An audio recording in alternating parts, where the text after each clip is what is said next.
যাবো যে btb.admission.gov.bd.com, এখানে চলে যাবো আমরা।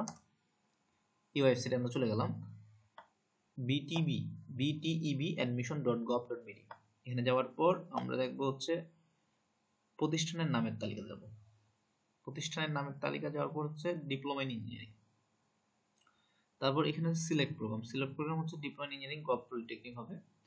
তারপর হচ্ছে এখানে আপনারা কোন পলিটেকনিকের সিট জানতে চাচ্ছেন, যে কোন পলিটেকনিক কয়টা সিট ফাঁকা আছে।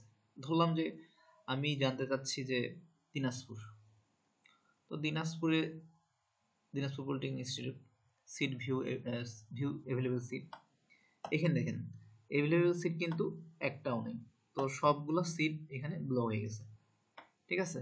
তারপর যদি আমি এখন আপনার ধরেন যে ভোলা পলিটেকনিক সম্পর্কে জানতে চাই, তো এখানে ভোলা পলিটেকনিকে গেলাম আমি।